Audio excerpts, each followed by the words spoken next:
ఆయన కంప్లీట్గా ఆయననే ఇన్ఛార్జ్ అన్నట్టు.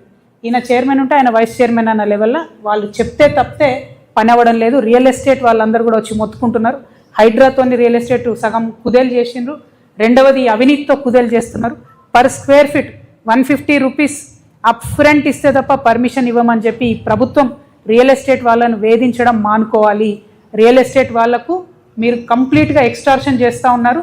దీని మీద మీరు ఈ వేధింపులు మానుకోకపోతే, ఈ ఎక్స్టార్షన్ మానుకోకపోతే ఖచ్చితంగా అవసరమైతే ఈడీ వరకు కూడా కంప్లైంట్ ఇవ్వడానికి తెలంగాణ జాగృతి వెనుకాడదని చెప్పి ఈ సందర్భంగా తెలియజేస్తూ, మరి గుంపు మేస్త్రి గారు జిహెచ్ఎంసీ అంటే గ్రేటర్ హైదరాబాద్ మున్సిపల్ కార్పొరేషన్ కాదు, గుంపు మేస్త్రి గారి హయాంలో జరుగుతున్న మహా కరప్షన్ అని చెప్పి మేము చెప్పాలనుకుంటున్నాం.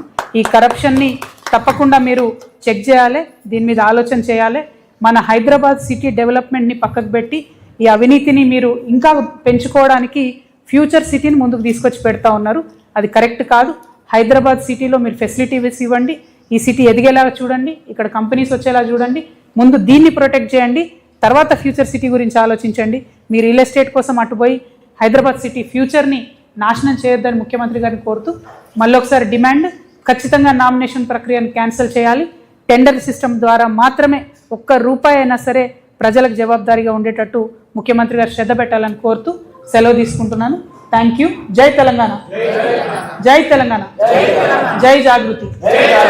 మా పార్టీ అనౌన్స్మెంట్ కార్యక్రమం 25వ తారీఖు ఉంటుంది కాబట్టి మేము ఆ రోజు 25 నాడు జరిగే కార్యక్రమాన్ని పర్యవేక్షించడానికి తెలంగాణ జాగృతి తరఫున ఒక 21 కమిటీలను వేయడం జరిగిందండి. ప్రతి కమిటీలో దాదాపు 30 మంది మనకు సభ్యులు ఉంటారు. ఆ తర్వాత వాలంటీర్ల సంఖ్య దాదాపు ఒక 500 మందితో వాలంటీర్స్ ఉంటారు. ట్రాఫిక్కి కానీ పోలీస్ వాళ్ళకి కానీ వచ్చేటటువంటి అన్ని జిల్లాల నుంచి తరలి వచ్చేటటువంటి వెహికల్స్కి ఇబ్బంది కాకుండా ఈ కమిటీస్ విత్ ఫోన్ నంబర్స్ మేము మా సోషల్ మీడియాలో పెట్టడం జరుగుతుంది. సో ప్రెస్ మిత్రులందరి పక్షాన ప్రజలకు కూడా తెలియజేస్తూ ఉన్నాను. పొద్దున మనకు 10కే ముహూర్తం ఉంది కాబట్టి తొందరగా తరలి రావాలి. వచ్చేటటువంటి వారందరూ కూడా పార్కింగ్ ఏర్పాట్లన్నీ కూడా చేస్తూ ఉన్నారు. బట్ ఏమాత్రం అనుమానాలు ఉన్నా